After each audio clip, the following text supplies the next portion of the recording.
Okay, USA and China turn 7. China has $9 and will be spending it on 3 infantry. The United States has $72 and they're going to be buying 4 transports, 2 artillery, 2 infantry, and 2 tanks for the eastern side of the board, and then 3 tanks for their factory in Alaska. So they are actually voluntarily getting rid of their 10 IPC bonus for producing in both Eastern and Western, but in the last round of the game, they're not. The purchase at this point is not going to be a factor anyway. So, okay, so the only attack that the Americans have is they will be loading up the transports in C Zone 88 with the 2 infantry, tank, and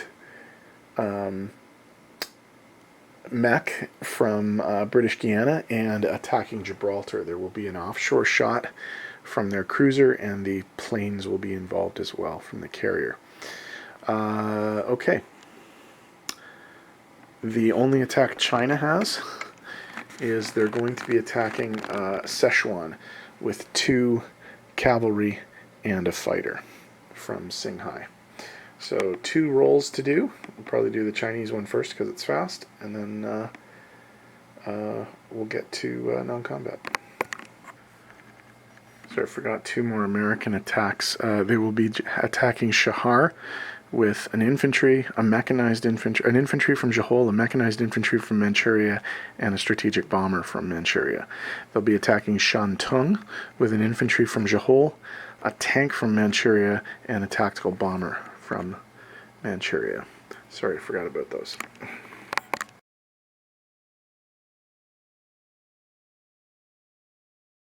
It's the amphibious landing in Gibraltar. The American transport ships, the SS George Hawley and the SS American Victory, are dropping off 2 infantry, 1 mechanized infantry, and a tank. The fighter planes from the USS Wasp carrier are also coming along, and the USS Quincy is providing offshore support. The 2 fighters do have to endure anti-aircraft fire, but they get through successfully. So we have 3 1s, a 3 for the tank, 2 3s for the fighters, and a 3 for the offshore. 1 hit. Oh, that's disappointing. So the AA gun is gone. 2 hits. Okay, well, the 2 infantry are gone. Okay, so we have a 1, a 3, and 2 3s. The Quincy does not fire again, of course, and these guys don't fire because they're casualties. 2 hits, so they're dead. And they miss. So territory is taken with 2 American casualties.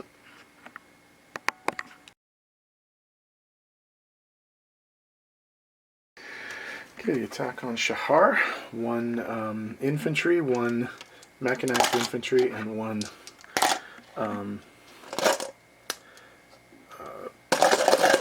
strategic bomber. 1 hit, that's all they needed. But they get a hit in return, so the infantry is killed.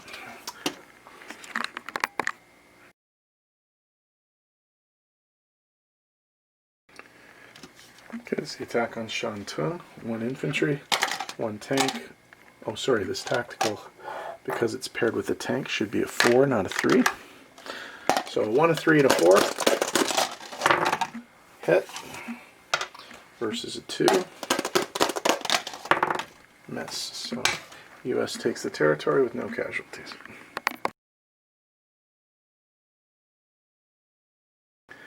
Okay, battle for Sichuan. 2 cavalry at 2.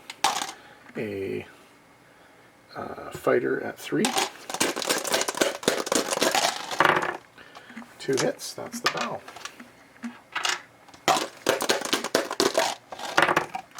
No hits, so China takes the territory with no casualties. Okay, non-combat for the Americans. The fleet from 101 is going to be joining the fleet in 91. The 2 planes from Gibraltar are going to be landing in 91.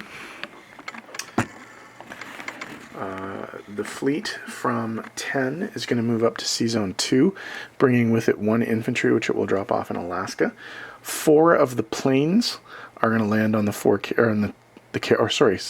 of the planes are going to land on the carriers.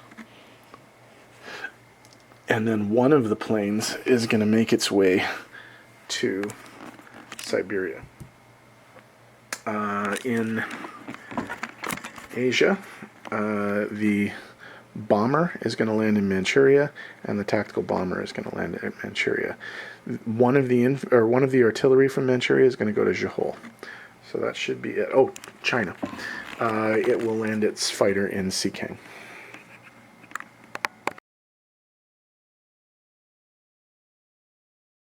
Okay, placement in the eastern U.S.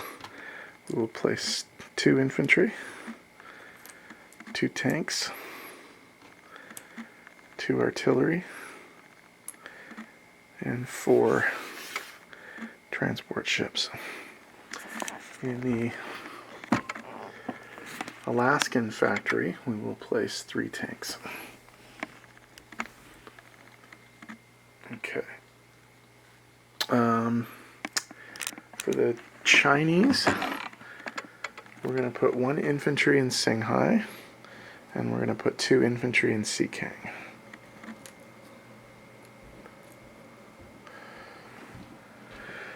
Okay, which means I think that the Japanese cannot possibly get the China victory point. I don't think there's any mathematical way for them to do that now.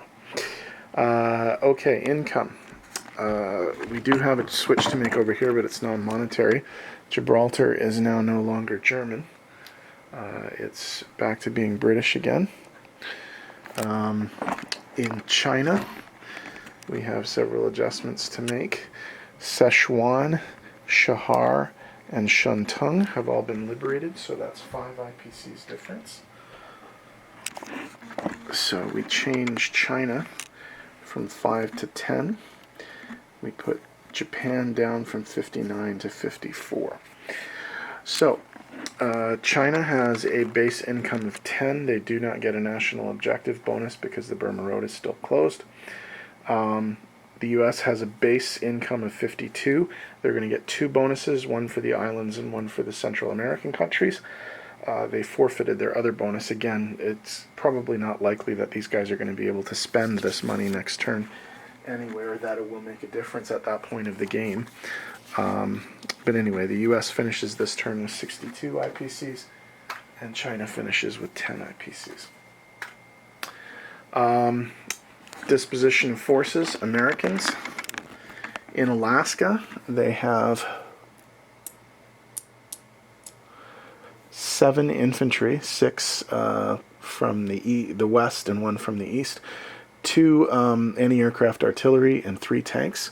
In Sea Zone 2, they have 7 transports and 2 fully loaded super carriers with 3 fighters each. In Siberia, there is an American fighter.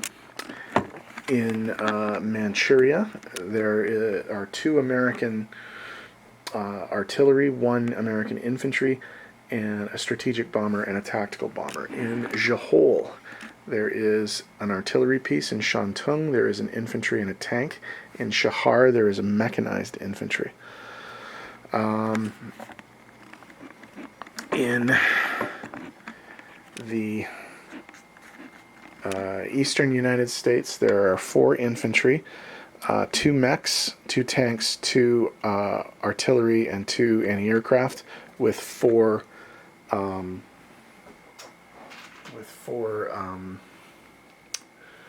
transports. Oh, I forgot one non-combat move. Last move. The 2 infantry from Brazil are going to go up to British Guiana. Okay. Okay. In Sea Zone 91, we have 2 carriers, one of which has 2 planes, and one of which has 1 plane. We have 4 destroyers, 1 cruiser, and 2 transports. On Gibraltar, there are an American tank and an American mechanized infantry. In China, China only has forces in 2 territories, 1 fighter and 2 infantry in Xikang, and 2 cavalry in Sichuan. So that's the end of that turn. UK's up next.